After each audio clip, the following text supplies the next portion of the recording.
I'm an arrogant man. No one can tell this. There is no law and order. No.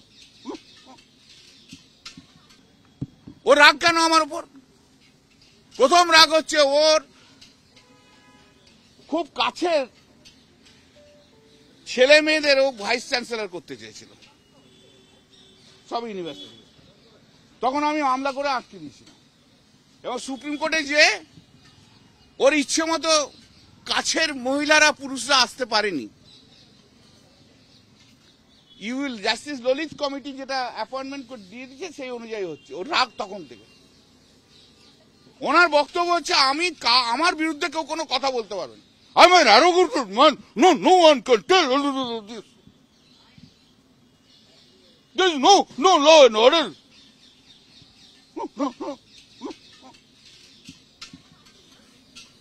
উনি হচ্ছেন এইরকম একটা লোক, ও কোনো কিছু সহ্য করবে না।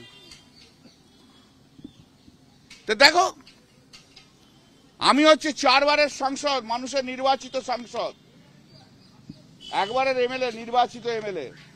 রাজ্য সরকার কেন্দ্রে মুখ্যমন্ত্রী বসে আছে মানুষের নির্বাচিত, আর উনি অমিত শাহর পা ধরে উনি রাজ্যপাল। তফাৎ হচ্ছে এই, ওনার কোনো অ্যাকাউন্টেবিলিটি নেই কোথাও, আমার অ্যাকাউন্টেবিলিটি রয়েছে। এই সংঘাত কি চলবে? উনি চালালে চলবে, অসুবিধার কি আছে? উনি কি একাই খেলতে পারেন? খেলা হবে, জব্বর খেলা হবে। করেছেন তো কি আছে, দেখেছেন তো অভিযোগগুলো, মোটামুটি আমাকে এক্সট্রিমিস্ট বানিয়ে দিয়েছে। দেখেছেন নিজের সঙ্গে আমি নাকি ওকে অ্যাসল্ট করতে গেছি, সেকশনগুলো তাই দেখেছেন কখনো? ও বলেছে আমি ন্যাশনাল ইন্টিগ্রিটি নষ্ট করতে, এইসব বলেছে। এটা হচ্ছে বিজেপির একটা ছক। বিজেপির ছকটাই হচ্ছে সারা ভারতবর্ষের অপোজিশনের যারা আছে কাউকে ইডি সিবিআই দিয়ে ধরো, আর যাকে পাচ্ছ না ইডি সিবিআই দিয়ে ধরতে তাদেরকে সন্ত্রাসবাদী বলে দাও, এনআইএ ঢুকিয়ে দাও। অপোজিশনকে ধ্বংস করতে হবে, এবং সেই ধ্বংসটা করতে হবে কার মাধ্যম দিয়ে? রাজ্যপালের মাধ্যমে। বলেছে in Bengal there has been a traditional playing of political Holi with human blood. হিন্দুদের সমস্ত পশ্চিমবাংলায় মানুষরা হোলি খেলে রক্ত দিয়ে। হ্যাঁ, মানুষকে কতটা পরিচিত করছে। আর human Holi is a term, it is attached to religion. হিন্দুদের হোলিকে রক্তের হোলি বলে দিচ্ছে, হিন্দু সেন্টিমেন্টকে নষ্ট করছে। আমি জানি না উনি হিন্দু না খ্রিস্টান, আমার জানার দরকার নেই, কিন্তু হিন্দুদের ভাবাবেগকে যিনি নষ্ট করছেন। তারপর বলছে law and order being strangulated by the process of law and order the police themselves. কত বড় অভিযোগ বলুন তো, কত বড় অভিযোগ উনি আনছেন। মানুষকে খেপাচ্ছেন, পুলিশের বিরুদ্ধে খেপাচ্ছেন। আর উনি খেপেন বলেই বিজেপির লোকেরা পুলিশকে মারে, এর আগেও মেরেছে। ওইসব কথাবার্তা বলে সমস্ত মানুষকে সরকারের বিরুদ্ধে, পুলিশের বিরুদ্ধে খেপিয়ে তুলছে।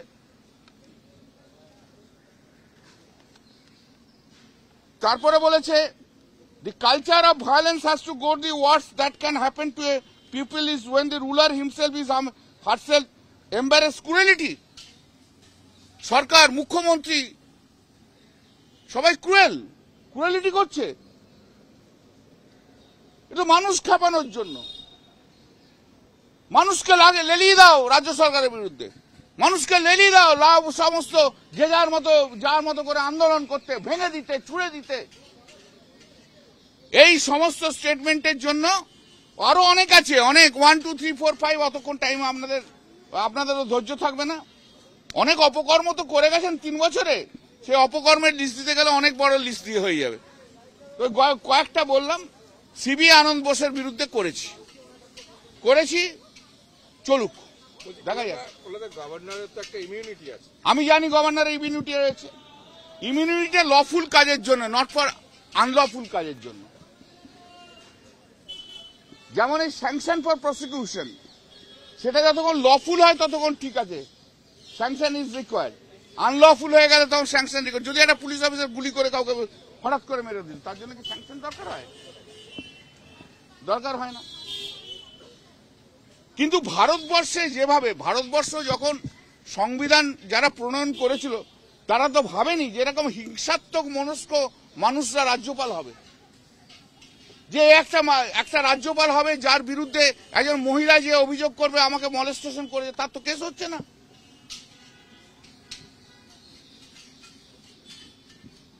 তারা তো ভাবেনি কোনোদিন যে যারা রাজ্যপাল হয়ে যে সন্ত্রাস ছড়াবে, মানুষকে প্রভোগ করবে, সরকারের বিরুদ্ধে লড়ো, পুলিশের বিরুদ্ধে লড়ো, এটা তো কখনো তারা করেনি।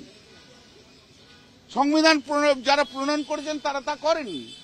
তারা তো ভাবেনি যে 2014 সালে বিজেপি নরেন্দ্র মোদীর একটা সরকার আসবে, সেই সরকার যত অপদার্থ লোককে নিয়ে আসবে এবং নিয়ে এসে বিজেপির যা যা এজেন্ডা আছে সেই রাজ্যপালের মাধ্যম দিয়ে সেই এজেন্ডাগুলো ফুলফিল করবে।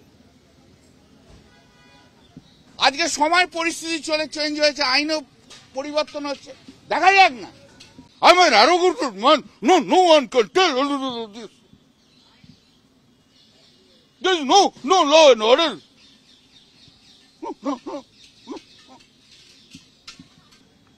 ওর রাগ কেন আমার উপর? প্রথম রাগ হচ্ছে ওর খুব কাছের ছেলে মেয়েদেরও ভাইস চ্যান্সেলর করতে চেয়েছিল সব ইউনিভার্সিটি। তখন আমি মামলা করে আটকে দিয়েছিলাম এবং সুপ্রিম কোর্টে যে ওর ইচ্ছে মতো কাছের মহিলারা পুরুষরা আসতে পারেনি। জাস্টিস ললিত কমিটি যেটা অ্যাপয়েন্টমেন্ট দিয়ে দিচ্ছে সেই অনুযায়ী হচ্ছে। ওর রাগ তখন থেকে। ওনার বক্তব্য হচ্ছে আমি আমার বিরুদ্ধে কেউ কোনো কথা বলতে পারবে না। I'm an arrogant man. No one can tell this. There's no law and order.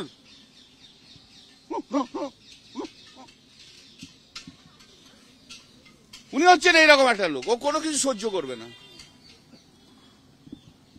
তো দেখো, আমি হচ্ছে 4 বারের সাংসদ, মানুষের নির্বাচিত সাংসদ, 1 বারের এমএলএ, নির্বাচিত এমএলএ।